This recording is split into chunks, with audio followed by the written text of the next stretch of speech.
It's come out recently that the U.S. government might be lying to us. A new report came out saying that they've been poisoning us with fluoride. And now several cities around America are canceling their fluoride contracts. We're finding out that maybe the miracle shots of Pfizer and Moderna aren't what we were told. I want to be going down some of these big medical stories today. I have a special guest, Dr. Richard Fleming. Dr. Fleming, thank you so much for joining me today. My pleasure to be here. Thank you for the invitation. So just some background for my audience. Dr. Fleming has a PhD. He's also a medical doctor with a focus on cardiology and also has a Juris Doctorate with background in the law. He's also the author of Are We the Next Endangered Species? I read how under President Barack Obama, there were these biolab leaks. He then instructed Dr. Fauci to end gain of function, made it illegal, said shut it down. But then it was moved to Ukraine and to China. However, just this week, I heard a Dr. Jack Krause tell RFK Jr.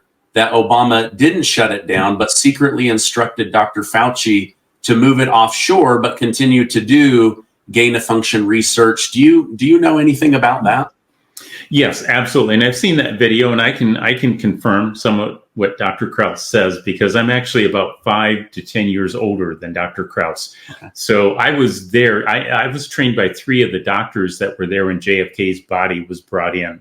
And I was trained by the federal government. I mean, I got my doctorate at age 18, so my program was a part of the Eisenhower JFK launched program funded through the U.S. military, and my area was in physics. So as I tell people, a real science, not a fluffy one.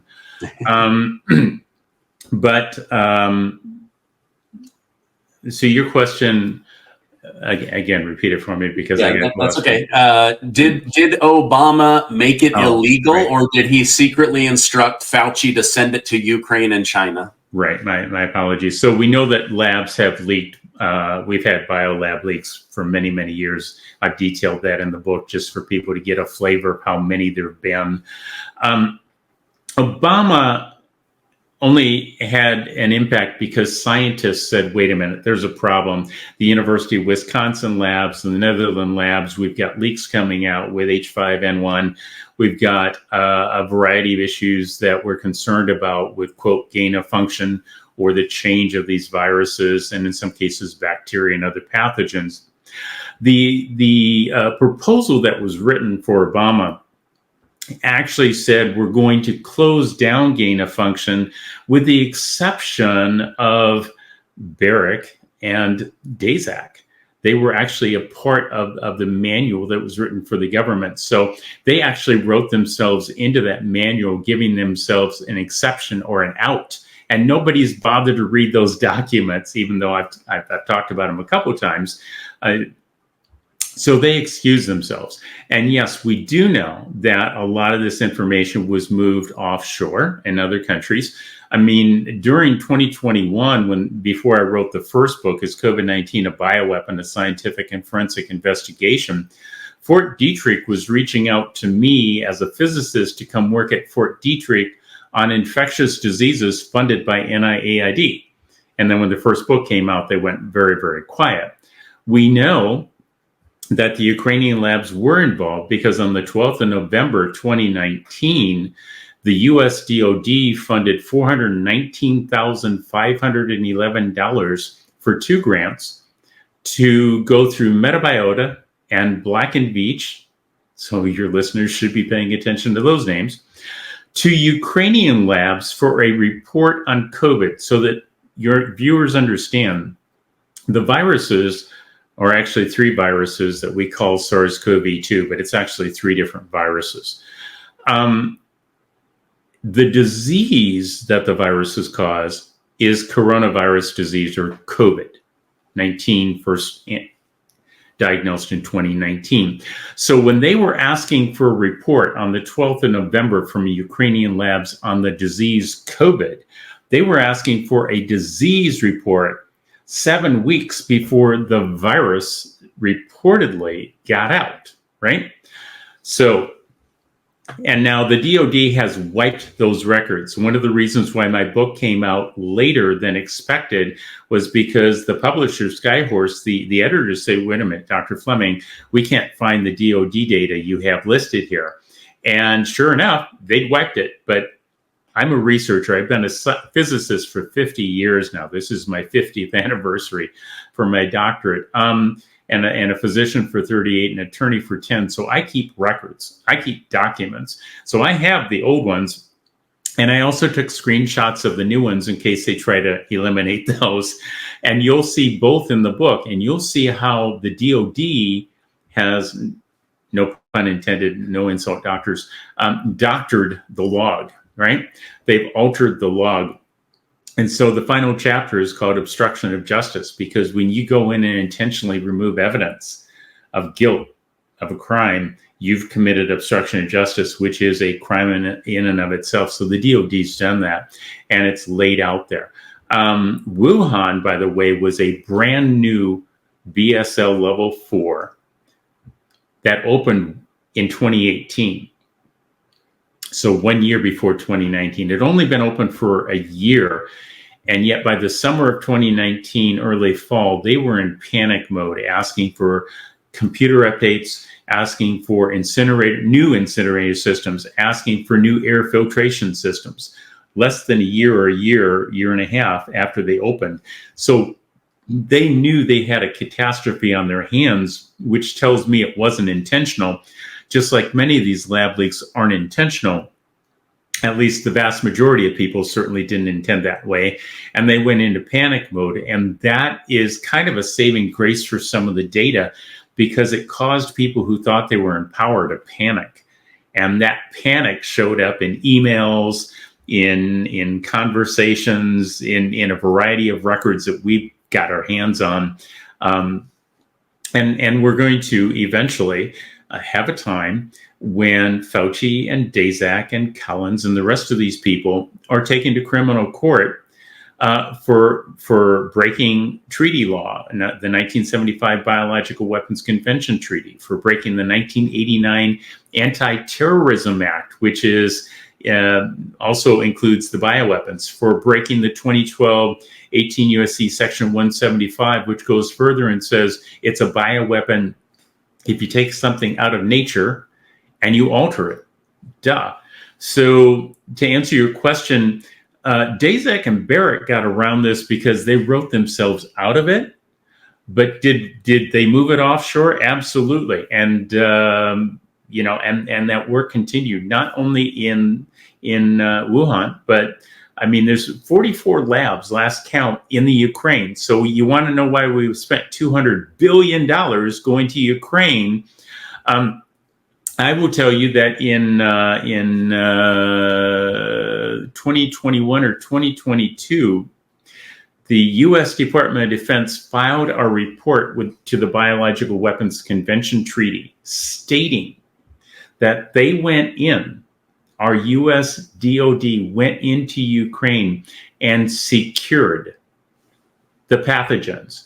Now, under the treaty law, we have to destroy the pathogens. We reported, it's in the book, it's in the QR codes, that we secured them.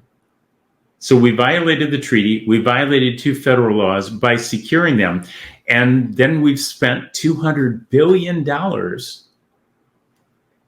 in a war that I would argue we should not be in. And we know that the Russians were building biological weapons in the Ukraine, because I have documents showing a Senate hearing report from the 1990s where a Soviet research virologist working in the Ukraine got into the United States and said, look, we had already developed in the 1990s a gain-of-function Ebola smallpox virus that has a 90% mortality. Okay? So if they were trying to kill folks, that's what they'd let out, right? And there are ways to treat that. But we're not going to go into that on this program. So, yeah, I mean, So hopefully that wraps up the entire Obama thing. You know, Obama didn't do it because he's a sweetheart of a guy. He did it because scientists put pressure on him. Okay, pressure from the scientific community. Okay. I had former Surgeon General Dr. Jerome Adams on my show, and we had a very great conversation. He seemed charming, intelligent. And then I asked him, do you believe that COVID-19 was natural or lab leaked? And he told me, I can't go into detail, but I've seen top secret documents that lead me to believe it was natural.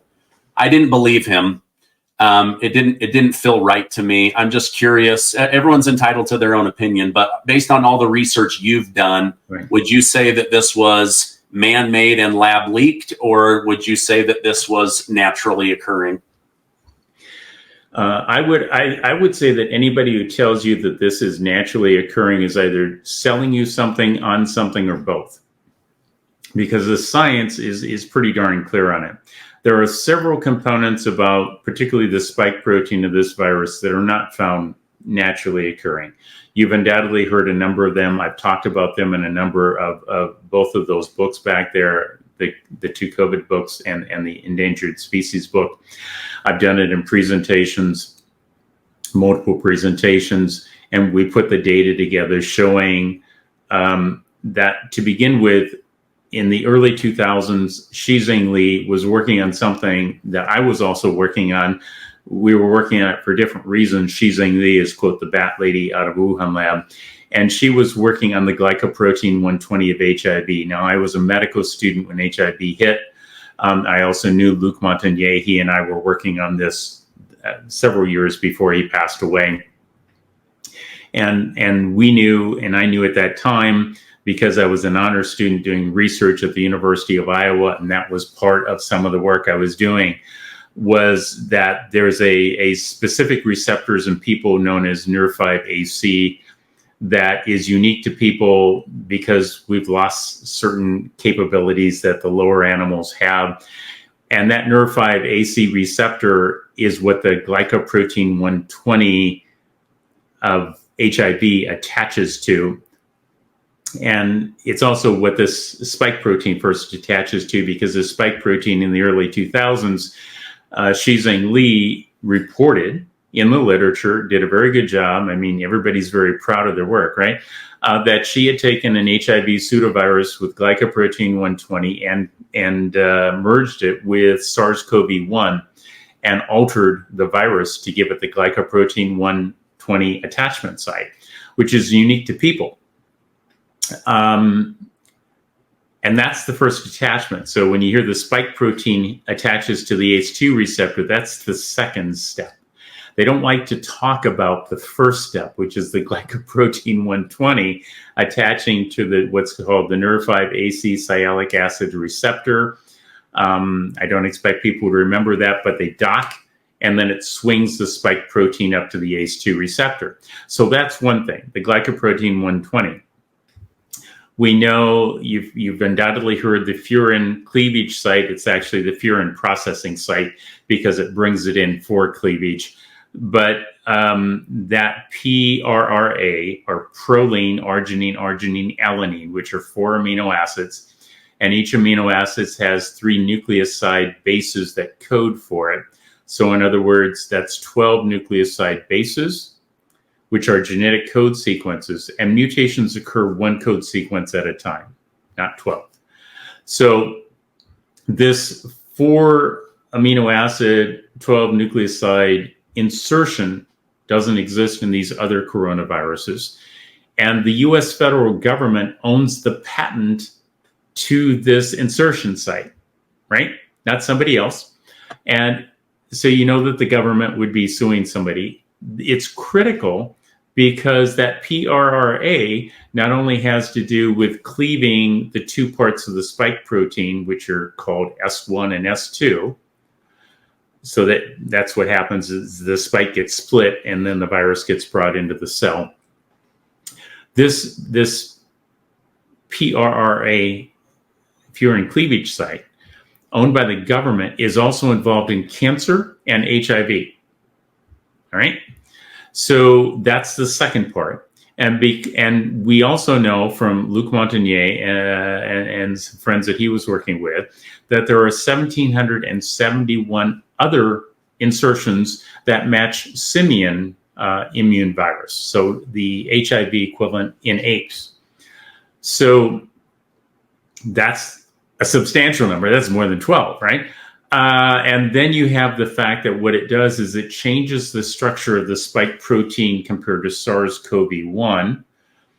And I know that Fauci listens to what I have to say, because for the longest time, people didn't say SARS-CoV-1. They said SARS-CoV and then SARS-CoV-2. Well, I started calling the original SARS-CoV-1 for a very specific reason.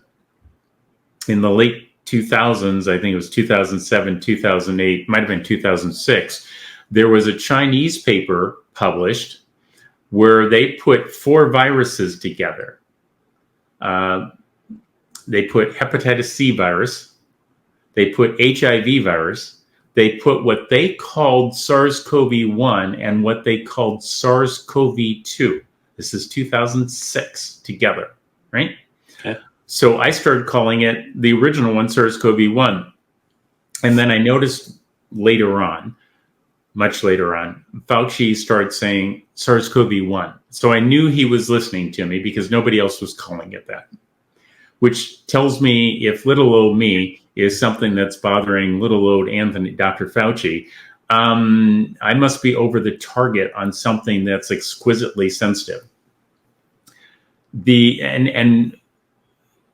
The process of doing all these inserts changes the structure. So if you think of a box and somebody steps on the box, it changes the structure, right? So this changes the structure, and that makes the parts of the spike protein priogenic. And a prion is an abnormally folded protein that causes other proteins to malfold and dysfunction, right? And so all of that put together, I think the odds, it is statistically more likely that while you and I are doing this interview, we will simultaneously get hit by a meteorite than this was naturally occurring. Okay. So that's my response to that. If they're telling you it's lab origin, they're selling you something on something or both. Yeah. When he said that, I was like, okay, this interview just became worthless to me, because just everything that I've researched, and I'm not a doctor, I'm not brilliant. It didn't feel right. So thank you for going over that. Dr. Robert Redfield, the former head of the CDC, recently said RFK Jr. is the guy to hold Big Pharma, Big Food, and the FDA accountable. What are your thoughts on him? Because RFK Jr. has been fairly harsh on Dr. Redfield. They've been kind of harsh on each other, and now they're saying, okay, wait a minute. In order to move forward, protect the country, protect children, somebody has got to go up against these guys. What are your thoughts on that? So that's where I think that Bobby Kennedy Jr. Would serve best on the Trump administration as Attorney General. Okay. Because he is an attorney. And it's critical for me, if I were to be Secretary of HHS, that I can hand this information off to an attorney like Bobby that I know is competent, thorough, and isn't going to sweep it under the rug, right? So, and it's also very fitting, because I'm old enough that I remember JFK's assassination. I remember Robert Kennedy's assassination.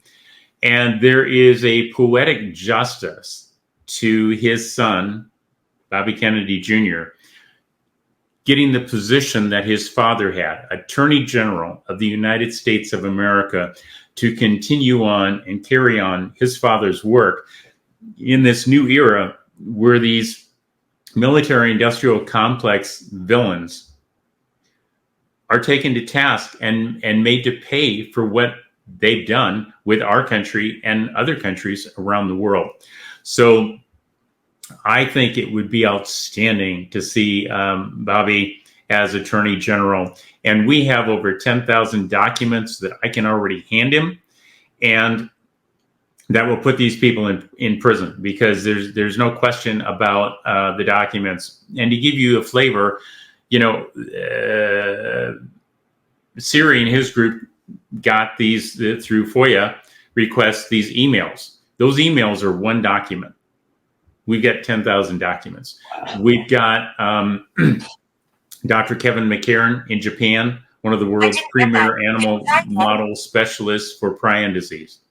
We've got Mr. Charles Rixey, a former U.S. military weapons and mass destruction expert. We've got Dr. Johanna Deinert, a virologist out of Germany who's been involved with this. And we've got Dr. Andrew Huff, an epidemiologist who worked at EcoHealth Alliance. We've got the data. We've got 5 or 6 other experts that I'm not letting their names out at this point in time for their protection. The 5 of us have already been out there, well known to everybody, kind of taking the flack. But we have been on this from day one, staying focused on the task at hand, not getting distracted, because one of the easiest things for people to do is to get easily distracted and bounce all over the place. And so we've stayed tight on this data. We've made sure there's a lot of copies of this data, so that if something happens, that data is protected. I mean, President Trump's had 2 assassination attempts on his life. I had 1 poisoning on mine. I know the other people that I've mentioned their names have had a number of issues in their lives as a result of it, all of which tells us we're right. We know that from the data, because when you're scientists and researchers and physicians like Dr. Deinert, you don't jump to conclusions. It's a bad thing to do. People suffer when you do that. So we're very slow. We may not be the first ones out there talking about something. Sometimes we are. It's always nice if you are, but only if you're right. We'd rather have people say, I'd rather have people think I took too long to get to the right place than to say, well, it sounds like he's just guessing again. I want people to say, if something's coming out, it's solid. We have the foundation. It's like Secretary of HHS. I want people to understand what I would do is very, very solid. One of the things would be to pull the eugenic genetic vaccines off the market on day 1, not day 2, on day 1. And that's based upon the EUA documents to the FDA don't even show a statistical scientific benefit to these. So right out of the gate, they lost. I'm currently working with the Slovakian government, and you may or may not have heard about them. Slovakia is the only government that did not sign off on the 2024 international health rules for the WHO. And that was as a result of my working with them. There were a couple other people that have kind of been, they're no longer really adding information. And earlier this week, on the 2nd of October, the Slovakian media was made aware that I had been working again with the plenipotentiary, Dr. Peter Kotler, and the prime minister, that's the person in charge in Slovakia, Rico, the one that they attempted to assassinate a few months back, that I've been working with them and provided them with data, both on the origins, both on the vaccines and the WHO IHR scenario. And their stance is they are going to pull the vaccines up from the Slovakian market, and they are not going to sign off on the IHR. And we're working with them closer. And I think that we will work very closely with them, and they will come very well aligned with the Trump administration should President Trump become the 47th president of the United States. And I become his Secretary of Health and Human Services. We'll have Slovakia working with us. And I think that's going to give a lot of other nations the ability to move forward, because it's always that first nation that does it. And I'm happy I could work with them on that. And it's kind of not the way I would have desired to have gone about correcting this in the U.S. But if I have to go to Slovakia to rescue the United States, I will. And that's what I've done. And from the United States, the rest of the world, because there were some very bad actors in this. And there was no evidence that these eugenic genetic vaccines were working. And if you read the book or read the Next Endangered Species, you'll get a better flavor for how this has evolved over the last 170 years. I lay out the history, I lay out the documents, I tell you what happened in the United States, in England, in Germany. I tell you what happened in post-war Germany and how we brought more than 3,000 Nazis out and installed them in our countries, even though we said we weren't going to do that, and continued their research program. You've undoubtedly heard some of the terms like Project 63, which evolved into Operation Paperclip, which evolved into Mind Control Ultra, the MK Ultra, which led to my group after that, where they realized that you couldn't chemically alter to get the best. You had to go find people that I'd already demonstrated that and then just give them everything they wanted. And, that was the 1960s. Yes, I'm that old. And, but most of us also had something, at least the people that I know, had a conscience that didn't feed into the system what they wanted. We couldn't be manipulated. We knew what we figured out what they were trying to do with us, and from there on through where we're at today. Why do you think so few members of Congress want to get to the bottom of COVID, its origin, the United States role in it through people like Dr. Fauci, EcoHealth Alliance, NIH, DOD? Right now, the only person I see that's still pushing for it is Senator Rand Paul. But, 1 out of 100 or 1 out of, 500, all of Congress does not, give him numbers on his side. Why do you think? Are they embarrassed? Would they rather just move on? Are they corporate captured? So there's probably a variety of things. It's like most of the questions that we're asking. Why did most doctors vaccinate people? There's a variety of answers to that. And why hasn't Congress gone after it? So let me lay a couple of things very solidly for people. I would like your audience to quit thinking of Dr. Anthony Fauci as Mr. Science. Okay? Anthony Fauci, Peter Daszak, Ralph Barrick at the University of North Carolina have all prostituted themselves, and they've all prostituted the United States. So I would really think it's best to think of them as pimps on a street corner. They didn't write the checks. They weren't the ones with the money, but they prostituted the U.S. And so they should really be thought of as pimps versus scientists or men of great power. Where did they get the money? They got it from the U.S. Congress, right? Now, I would argue that most of the reason why Congress does not want to look at this is because if they've been looking at it, they realize they're responsible. And they are. And people make mistakes. I will tell you, I'm in favor of allowing someone to come clean and say, okay, I can move beyond that. Like JFK said, forgive your enemies, but never forget. and I don't forget my enemies. I don't forget people who've lied or who've done nasty things. But I'm willing to go that step and look at somebody who genuinely recognizes maybe they slipped up, right? And so Congress wrote the check for every one of these.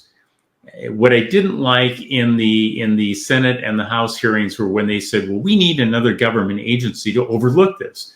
No, guys, that was your job. We don't need more of you looking over you. You didn't do your job. You failed. And you didn't fail, once or twice. We're talking about decades. And you can trace, this current group back to the 1940s. So, this is a major mistake made by Congress. And it's not even their money. Again, I don't think they quite grasp this. We work for it. We pay taxes, which I would argue, not that anybody cares, but I might as well throw it out there, that instead of a federal tax, we should have a value-added tax, period. That's it. End of discussion. You earn money, you give money away, you shouldn't be taxed on that. You go buy things. If you want to talk about a fair system, poorer people can't buy as expensive an item, they'll pay less tax. Richer people that have more money will buy more expensive things, they'll pay more tax. That's kind of the argument everybody wants to get to, right? If you got more money, maybe there should be more tax. Well, maybe it should be because you decide you want to buy these things. Shouldn't have to pay tax because you earn the money. That's just my take on it. But I take that back to the Boston Tea Party and my ancestors that were functioning then, like Captain Fleming, an ancestor of mine who crossed the Delaware with Washington on the 24th of December, because Flemings like to get out at night, right? So Congress has failed in its obligation to the people, and we don't need more Congress. We don't need more people in Washington. We need the people in Washington, D.C. to do their job, the job they were hired to do. And the job they were hired to do, even though Congress, Article 1, has the power of the purse, it doesn't mean that we gave them an unlimited purse. Again, $200 billion to the Ukraine for a war that I would argue is not being fought for the reasons that people want. How many hundreds of millions of dollars, $700, $800 million from FEMA that should be there for the flood victims of Hurricane Helene that has gone for illegal aliens or aliens coming into our country, illegal or not. That's not what that money was earmarked for, right? And Congress doesn't like people keeping track, but the DOD doesn't even have to account for its money. I mean, there's a problem there, right? And I'm talking not about the military men and women, okay? Because I've spent more than half of my medical career caring for military personnel, right? I mean, I made that decision that I would rather do that than have a private practice and a lot of money, because I felt that was enriching to me. I spent time reviewing the medical care of military personnel and was involved in issuing those reports, now about 2 decades ago, talking about the poor care given to U.S. military men and women and what needed to be done to upgrade that. I've spent a fair amount of my life addressing those issues because I think that we owe it to our military men and women to take care of them. By the way, one of the 20 points in my 20-point plan as Secretary of HHS is that there should not be a single U.S. military veteran homeless or without food. They all are traumatized, they go into battle or they serve, and that changes you, and we owe it to them for what they've done for us to get them back into society, to make sure they have a place to sleep, their families have a place to sleep, they have food, and to deal with the trauma that they've gone through, and to bring them back and say thank you in this genuine way and insert them back in society and give them the respect that they're due. I mean, this is something that I carry with me personally, because my parents were grew up in the Great Depression, and this was instilled in me that my grandparents had a farm that we were about a month and a half from paying off, and the Great Depression hit, and they lost most of the farm. The banks came and took most of the farm. Iowa farmland, 25% of the richest farmland in the world sits in the state of Iowa. They took that farmland, they were left with a house and a garden. My grandparents grew crops in the garden. A lot of neighbors had excess food and they would plow it under rather than give it to other people. My grandparents said people were starving. So people would come out, and they were used to trying to steal things and that type of thing. My grandparents would say, nope, you're not going to get to steal anything. But listen, we need some work done on the garden. If you're willing to do work on the garden, we'll let you pick corn and tomatoes and beans and potatoes and take home to your family, right? And people embrace that. They didn't want to steal. They didn't know how else to do it. They wanted to work. We give people the dignity to work and get their food. We give our military men and women the dignity of having their lives back. They don't want it. They're not going to want that forever. They want. I mean, these people didn't go in the military because they wanted to siphon off a society. They were giving of themselves in the way that they thought was a good way to do it. So that's another category. Yeah, no, I love that. I would actually like to see the other 19 of those 20. In our remaining time together, Dr. Fleming, tell me about your book. Are we the next endangered species? Because as a human with children, I want to see the next generation be happier, healthier, wealthier than myself. And yet I do worry about everything that I'm seeing going on with health issues, the illegal immigrants, government running up tremendous amounts of debt. Tell me about your book. So really what I do is briefly, I take you back thousands of years to show you this pattern of human behavior so you see it. And then I begin in the 1850s and show you what's happened in the United States as two parallel pathways occurred. One was the development of biological weapons, where we took items like smallpox that we could find and traces it up through modern day SARS-CoV-2 and a variety of gain of function or similarly made viruses and bacterial agents being used in biological warfare. The other area has to do with eugenics. I explained to people how in the 1850s, the U.S. developed a eugenics program. It's actually the Loglan report in the early 1900s talked about how we deal with people that we consider inferior, and one of those ways was gas chambers. Adolf Hitler took that information and used it to justify what he was doing. Those after World War II, we brought those Nazis out and installed them in the U.S., Russia, Canada, England, France. Brought more than 3,000 of them out and incorporated them, our intelligence agencies, our science agencies, our medical systems, to continue the process of both bioweapons. And Dr. Bloom is one of the ones I talk about in the book. Bloom was at the Nuremberg trials. He was acquitted thanks to the U.S. He was there because he experimented on children. He experimented on twins genetically. He did aerosolized vaccines as a weapon. He dropped anthrax on U.S. and Russian troops, but the U.S. went in and got him off. He got acquitted, brought him to the U.S. and inserted him into our system, where he continued that process of those bioweapons development.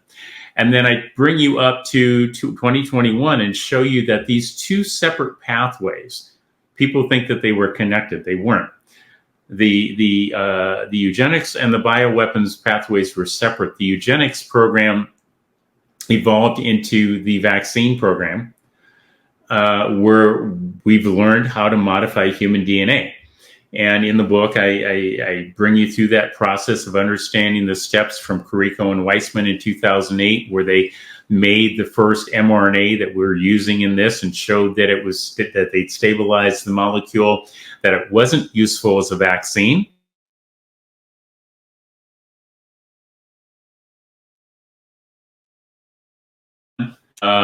In 2021, they were brought together, and both groups just said, of course we'll do this, because it facilitated both groups. President Trump got bad advice from people that had a conflict of interest. There was a benefit of them telling him this is the right thing to do. Now, President Trump's not a scientist. He's not a physician. He's not an attorney. right? He's a businessman.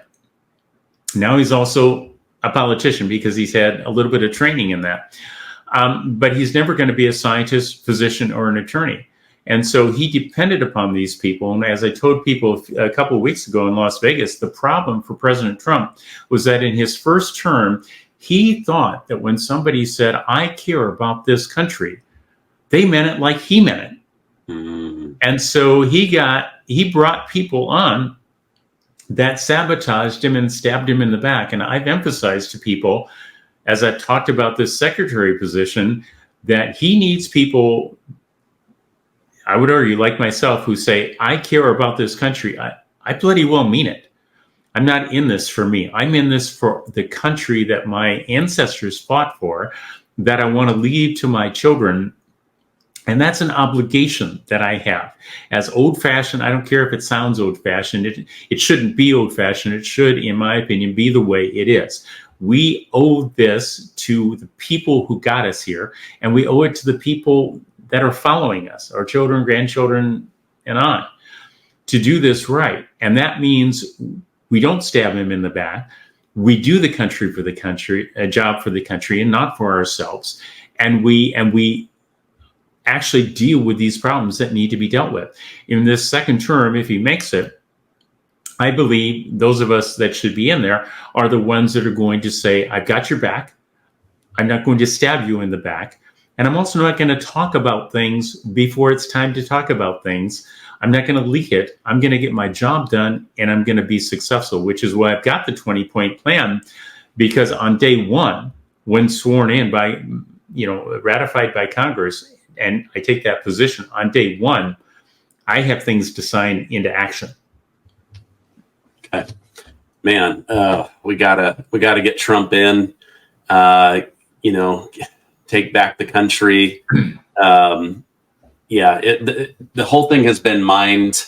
My mind has been open to the corruption of the government, this current administration, the medical. But I do believe that there are mostly good people out there, but they've got to be put into positions where they can actually make these significant changes. Dr. Fleming, I really appreciate you coming on. I want to put a direct link to your book down below. If people want to follow you online, where can I point them towards? Well, there's a couple places, and I never intended to have places to do this, right? One's on Twitter. So at Dr_I_am_the, which was a play on words because of somebody who kept harassing me, calling me Doctor Who. And then Fleming Method, so FLEMINGMETHOD.com, FlemingMethod.com. And then 10letters.org is a way for Americans to get involved in trying to get Fauci and the others prosecuted. And that's a website you can go to, fill in your name and address. It'll generate a cover letter to your governor and your attorney general that you mail in. There's a little box that says, don't show my address if you don't want them to see it. But you need to put your address in there so we know which governor and attorney general to generate a cover letter for you. And then you mail that in. There's almost 11,000 that have gone in to all the AGs and governors around the country. And that puts pressure on them that they're feeling to prosecute these people because they've committed crimes. There are 1.2 million dead Americans from COVID, more deaths than the U.S. military's had since 1776. There's 1.5 million maimed Americans from the virus or the eugenic genetic vaccines, more injuries than the U.S. military's had since 1776. There's 34,516 accepted vaccine deaths. The next thing closest to that was swine flu, which I was around in the 70s to take care of people with that. And that was 53 compared to 34,516, right? There are 660 plus thousand inflammothrombotic response and pyogenic diseases. Again, that diagram up there behind me. Excess deaths in the last 2.5 years in the U.S. So we're not talking about a small amount. We're talking 8 million deaths from COVID in the world, which are more deaths than Hitler killed off in his concentration camps during World War II. So the scale of this has been massive. And this was kind of a nice little go-round for them. It wasn't planned. They had the bioweapons. It looks like it accidentally came out. Imagine what would happen if the combination of Ebola smallpox virus was allowed out. Yeah. Right? Yeah. These people have to be shut down. They have to be investigated. We've done that work. Indicted, real criminals, not the games that they're playing here with other people for lawfare. Prosecuted and put away and stopped. And then we're going to have to go in and fix the system. We're not going to gut it. There's good parts. We're gonna weed out the garbage. We're going to bury it, and we're going to refertilize and re-water the garden of our science and medical communities in our country, and allow it to grow and prosper in the light of the sun that should be there, instead of the darkness that we've been living in. Yeah. Okay. 10letters.org. Is Yes, that what it was? The number 10, then letters.org. Yes. Okay. Yeah. I think my community would be very interested in helping. I see many people in the comments say that Fauci needs to be prosecuted. And I agree with them. This has been fascinating. I appreciate you coming on, and I will put those direct links down below, and I hope you have a great rest of your day. Perfect. Thank you. It's been my pleasure to be here.